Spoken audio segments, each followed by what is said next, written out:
Live from KSAT 12, the Nightbeat starts right now. They're terrible. I really enjoy driving my cars. I actually have 3 vehicles. Gas prices going up. It's something that many of you worried about after the attack on Ukraine, and we've seen those effects play out right here in San Antonio. The pain at the pump coming up.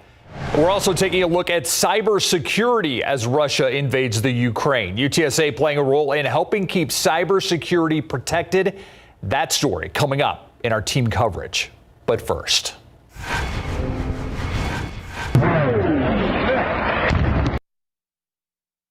Let's get to the latest on Russia's full-scale invasion of Ukraine. The president of that country says at least 137 people have been killed. Now, Russian forces are taking out military installations and also moving in, and they reportedly now control Chernobyl, that destroyed nuclear plant just 60 miles from the capital of Kiev. Now, President Joe Biden promises now that Russia will pay. Putin's aggression against Ukraine will end up costing Russia dearly, economically and strategically. We will make sure of that. However, Biden stopped short of sanctioning Vladimir Putin himself, instead leveling new penalties on 4 more Russian banks, freezing every asset they have in America. Biden also sending an additional 7,000 troops to back NATO.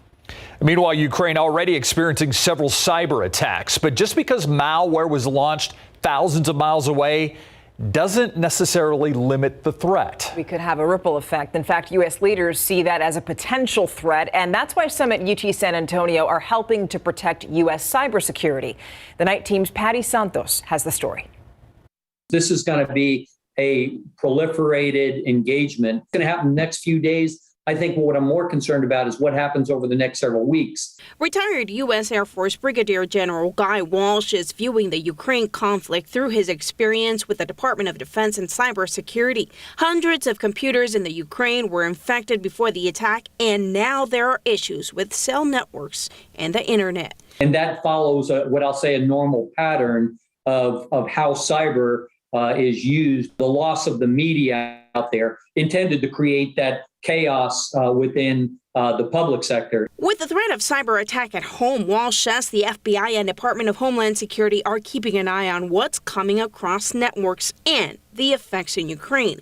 UTSA is capable of helping in that effort. Walsh leads the National Security Collaboration Center at UTSA. What the universities do is assist by providing research in analyzing that data, right? So there's a lot of capability, particularly here at UTSA, in both the cyber we're doing right now. We're working in the areas of artificial intelligence. What can we do in terms of sifting through and analyzing that data? How can we do some of that with machines as opposed to an analyst having to sit down and go through each of those? Walsh says quicker access to that information will lead to better decision making out in the field. Again, I wouldn't make any expectations or assume that Russia and that Putin will stop on those borders. And so being prepared for that is very important. And again, Walsh says information sharing is key, as well as protecting infrastructure like our power grid and our water plants, and making sure they're up to code. To protect yourself online, make sure that you have strong passwords and set up a second form of a verification, the kind that is sent to your phone. Steve, Stephania? All right, Patty, thank you. Now, another element of this is gas prices. That's been a concern since the attack on Ukraine, and the rise is something that we're seeing right here at home. So take a look. We went to 3 different gas stations last night. The highest was at a Texaco with $3.14 a gallon. And then Valero gas prices were going for $3.09 a gallon. And we found the lowest gas prices at a local HEB, where a gallon of regular unleaded was going for $2.95. But less than 24 hours later, as you can see, those prices jump. We went back to that HEB and saw the price per gallon is now $3.09. That's the one you see all the way to the right. Valero rose 20 cents to $3.29, and the Texaco station rose 5 cents to $3.19. Now, our coverage of this continues online. Ukrainian families living in San Antonio rallied for their loved ones today. They actually met on the steps of San Fernando Cathedral to pray for peace in their home country. And we have that story for you online at KSAT.com.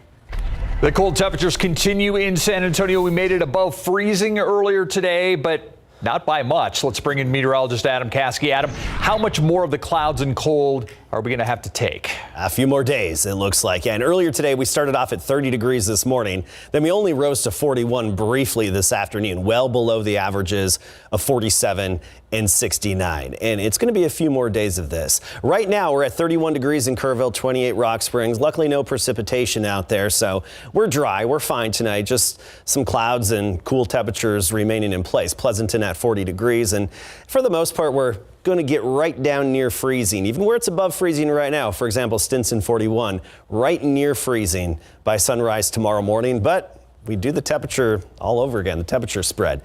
32 in the morning, near 40 by the afternoon. Not a big temperature jump, at least not yet. We'll talk about when the big changes come into play and another chance of some of that nuisance moisture in just a bit.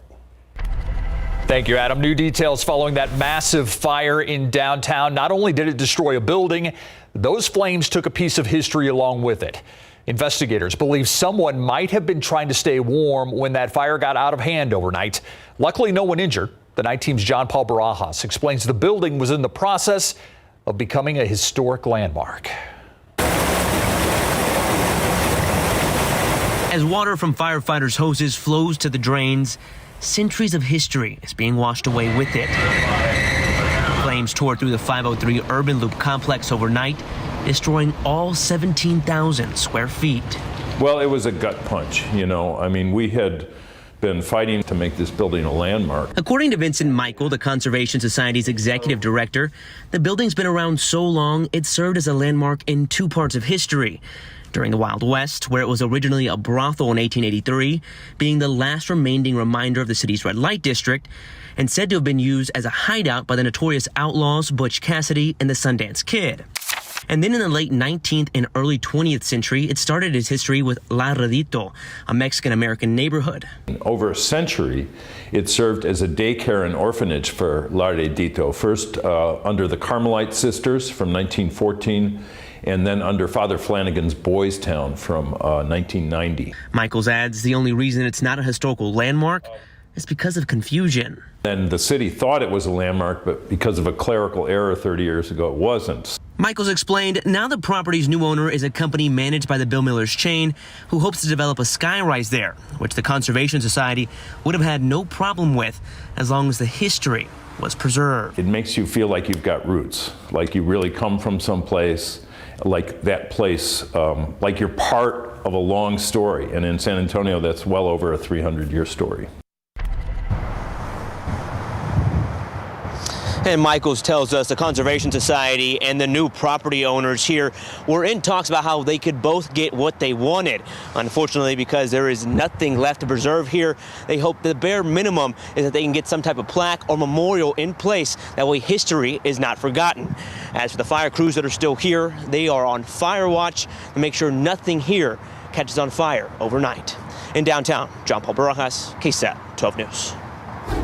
Thank you, John Paul. Several other big headlines we're following. The former CEO of ERCOT says Governor Greg Abbott is to blame for higher prices when it came to power during last year's storm. That's according to the Houston Chronicle. Bill Magnus made his testimony during a bankruptcy trial for a Texas electric co-op.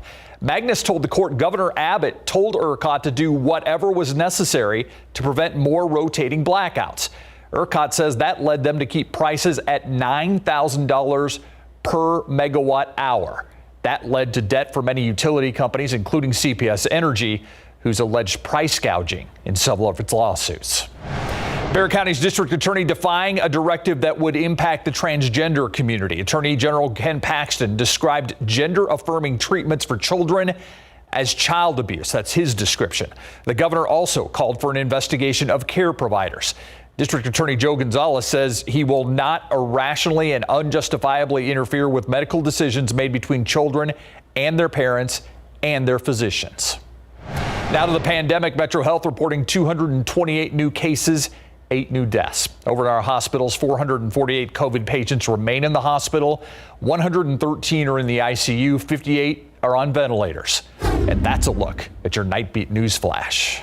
Now, coming up, he was deployed to Afghanistan before returning to Military City, USA. This veteran settled in San Antonio with a new condo downtown, and he bought a home warranty. But instead of feeling protected, he faced months of misery. And tonight, the defenders are going to look into that case, why he was forced to pay out of pocket for repairs, and what the warranty company put him through. That's next on the Nightbeat.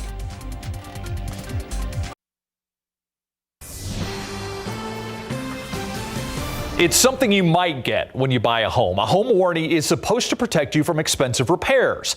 But what happens when a home warranty company refuses to make good on that promise? Exactly what happened to a military veteran, and he showed the night team's Dylan Collier records from his now more than year-long battle with his warranty company over a faulty HVAC system. And that's tonight's Defenders Report. So I'll take you to the HVAC unit. Air Force veteran Paul Cancino purchased this downtown condo in 2020 after returning home from an 11-and-a-half-month deployment to Afghanistan. But issues with the unit's heating, ventilation, and air conditioning, or HVAC system, surfaced last February. It smelled smoke and the bearings had burned out. Then continued into the summer, despite Cancino filing multiple work orders with Fidelity National Home Warranty. The warranty company dispatched contractors over and over in an attempt to fix the problem. But for more than 50 days, Cancino went without any air conditioning and was eventually forced to stay off-site as temperatures inside his residence climbed into the mid-90s. It was unbearable. It was Texas in the summer. So where was Cancino's home warranty company through all of this? Months of call records and Facebook messages sent between Cancino and Fidelity National Home Warranty, the California-based company that holds his policy, shows that representatives were difficult to track down and when reached, offered little in the way of a solution. In May, the company informed Cancino they were now reconsidering their prior coverage decision, even though he says he never received any prior coverage decision from them. More than 3 months after Cancino first reported issues with the HVAC and after Fidelity had sent out contractors 4 different times to work on it, Fidelity wrote that the claim was not covered because the HVAC did not fit within the type of HVAC system covered under his contract. Cancino says his final phone call with the local representative for Fidelity left him astonished. You know, San Antonio is a military town. Think of all the active duty military and veterans and retirees that live out here. And her response, which really was a punch to the stomach, was Fidelity is not running a charity here. The insurance industry right now is in a tough situation. Jason Mesa, Senior Regional Director for the Better Business Bureau, says Fidelity National Home Warranty has been able to maintain an A+ rating with the BBB despite receiving a high volume of complaints against it, in part because the company will eventually answer the phone and does sign off on repairs. They're playing the game and they're trying to make it right. Whether that, satisfies or solves the exact issue, many times that doesn't happen. Cancino was forced to pay for a new 5-figure HVAC system out of pocket and says Fidelity's self-proclaimed good faith gesture, a check amounting to about 10% of what he spent so far, is insulting. I refuse to accept that. I believe there's more, and they have a contractual obligation, and they do have an obligation to take care of their customers and not treat people like that. For the Defenders, Dylan Collier, KSAT 12 News. The Fidelity National Home Warranty did not respond to calls to its California headquarters or to its representative handling contracts in the San Antonio area. Cancino said the company refused to let him out of the second year of his contract. He's still paying them. He's now hired an attorney and is preparing to file a lawsuit. All right, now we're going to take things outside right now. Live look at 410 right now, 36 degrees. They say a picture can tell 1,000 words. Yeah, you can't tell by that picture, but yeah. It's cold. You can tell by the little temperature gauge there. Yeah. It is cold. I just love how earlier in the newscast, Steve's like, well, we got above freezing today. Yeah. That's just not much. Yeah, you got to find the silver lining where you can. Where's my confetti cannon when we need it? Exactly. Woo, 36. Above freezing. All right. Well, gray and cold through Saturday. It's going to be more of the same temperature-wise and some dampness as well. We'll get into that in a bit. Back into the 50s by Sunday. After this, that's cause for celebration. Then if you really want the warmth, I mean, back near average in the upper 60s, that comes on Monday with return to sunshine. Okay, let's take a look at our February so far. Currently, we stand about 4 degrees below average temperature-wise, and we anticipate basically the remainder of this month. Every day that's left, only 4 of them, but still, they should be below average as well. So that number is likely to even grow more significant below average. It's cold pretty much everywhere across the country. That cold air mass has spread southward through Texas, just hasn't really penetrated the southeastern U.S. So still 70 in Birmingham, New Orleans at 71, but everybody else has the cold temperatures, and 25 below in International Falls. That's the coldest spot on this map right now. You look locally, and a mixture of 30s to near 40. 47 in Del Rio. Now, farther to the west, basically Uvalde to Carrizo Springs and then along the Rio Grande. We actually had sunshine today, and some of those locations got into the 50s. That was the exception. Right now, 44 Cotulla, 36 New Braunfels, down below freezing in the hill country by a few degrees in most spots. And tomorrow morning, most of us right near freezing, I think, especially along and north of Highway 90, right around freezing, but Canyon Lake about 29, Hondo 31, Gonzales 32. You get farther to the south, Cotulla, Beeville, mid-30s, but the afternoon is going to be the same, right near 40 degrees, and some of us just briefly climbing into the lower 40s for afternoon highs. So 39 in Boerne tomorrow, New Braunfels 38, Lavernia about 41, Elmendorf 43. And then we do it again on Saturday, 42 the high temperature. Sunday starting to improve with a little bit of late afternoon sunshine. And then Monday, we're back into the upper 60s, close to average for this time of year, and basically sitting right near 70 right as we have to go back to work and school next week on Monday, though then temperatures are right near 70 degrees. All right, take a look at the satellite and radar, and it's quiet across the state today. Just some of the clouds and the low clouds lingering overhead, but we had that clearing off to the west. That was the exception. You may see a little glimpse of the sun early tomorrow morning west of I-35. Otherwise, those low clouds come right back in, and it's going to be, by and large, a gray and cold day. Also, a little bit of dampness. Notice our futurecast even indicating a few little sprinkles, more of that same activity. That nuisance moisture doesn't do us any good. Doesn't help us out with our drought situation. It just kind of gets in the way when you're driving and out and about. By Saturday, we expect it to become a little more widespread, and at that point, we could pick up maybe 1/10 of an inch. Saturday looking damp, even more so, and still cool. We could use the moisture, of course. Newest drought monitor, updated every Thursday. Latest is out, as usual. Dimmitt, LaSalle, McMullen counties down to the south, they've got the most extreme drought in our area. Nearly 80% of the state is considered in drought, so most of us across the Lone Star State could use a good splash.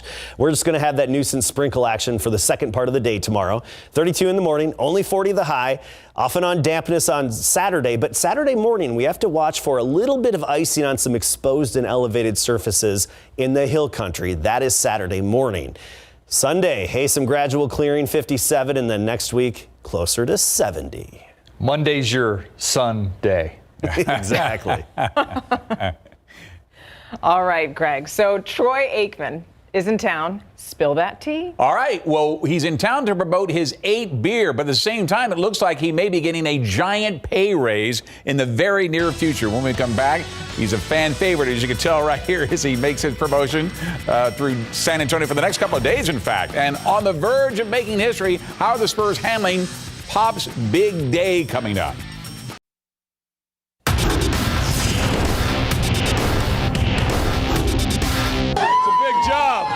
Thirsty Cowboy fans.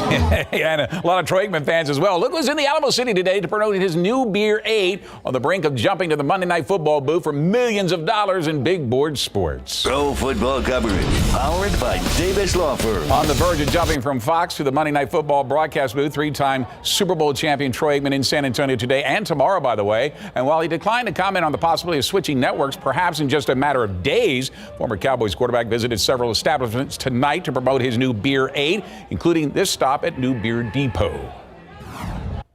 San Antonio is a great market, and we hope to have a big footprint here, in San Antonio. So we were here a couple of weeks ago. We come back, make a few stops, try to accommodate, get to as many people as we can. All right, reports tonight claim that Aikman's deal will be for 5 years, $90 million or $18 million a season, compared to Tony Romo's 10-year, $180 million deal.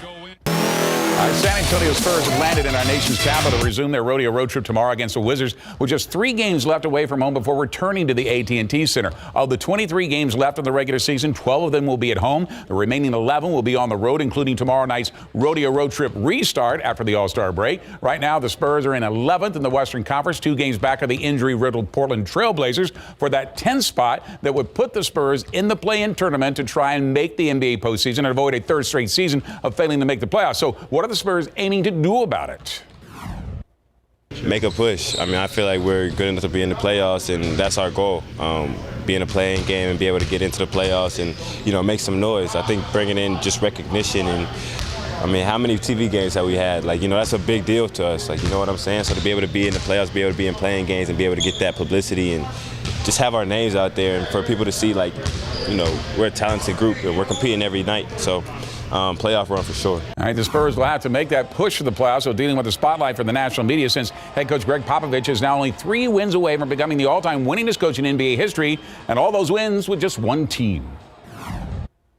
I think it's a huge moment for NBA. I mean, like everyone's been saying, I've been saying since I've been here, I know everyone else been saying, he's the greatest coach there's ever been, in my opinion. So to be able to be a part of such a huge accomplishment, it's exciting for me. So we're trying our best. Every single game we're kind of going there, let's get these wins for Pop. Let's get these wins to, make it to the playoffs and so on. But we're excited. Coach Pop's a little bit different. He's one of the most humblest dudes, and he doesn't want all the recognition and congratulations, but he deserves it. So we're going to try our best to give it to him. And we'll see if they knock it down to 2 tomorrow. Boxing and bull riding coming up next. There's something different going on in the world of boxing. It changes how fights will look like here in San Antonio. Davies Entertainment has hosted a series of fights called Brawl Off Broadway. And this Saturday, 1,000 fans will get to see some local boxers here in an atmosphere filled with lights, DJs, music, and much more. It's like basically fighting in Las Vegas or something. It feels like it's just like a lot of cameras, lights, and just people here who love to see boxing. It's called Brawl Off of Broadway for a reason. It's going to be a brawl. It's going to be a war. Just expect action. It's a modern-day fight club following the rules of the TDLR. It's a smaller ring. It's an 18x18 ring, but we're providing opportunities for kids all over Texas. We're trying to keep it as local as we can, so it can help grow their footprint and then get the nationwide fights. The Brawl Off Broadway is already sold out. There will be a weigh-in tomorrow at noon at Davies Event Center, located near the airport. Meanwhile, look who's already training for the next fight. San Antonio's Jesse Rodriguez, who's now the WBC Super Flyweight World Champion. We caught up with the champ this week. Wanted to know how he knew he would win the 12-round bout. I mean, when I knocked him down, I knew this is my fight. And I just heard the crowd getting loud, and it was crazy when I seen him go down, because I knew he was gonna be a tough fight. It was gonna be a tough fight, but I didn't think I was gonna knock him down like that. All right, you can see much more of our one-on-one with the champ, Jesse Bam Rodriguez, this Sunday night on instant replay right after the night beats. Check this out at the AT&T Center as rodeo fans light it up for bull riding tonight. Trevor Rice is on board Stonewall. Watch what happens after Trevor gets thrown. Bullfighters Cody Webster and Chuck Swisher step in. And in fact, Cody puts himself between the bull and Trevor. Great job. We had 5 rides tonight with the best one almost right out of the gate. Stetson Wright on board I'm a Savage. And guess what? Stetson is the first cowboy to go 8 seconds on I'm a Savage. Congratulations for that. He gets an 88, and you can tell he's very happy about that. Right now, he's a reigning champ at the San Antonio Rodeo. Good he showed that bull who the Savage really was. Well, you got that right. Yeah. Thank you, Greg. We'll be right back.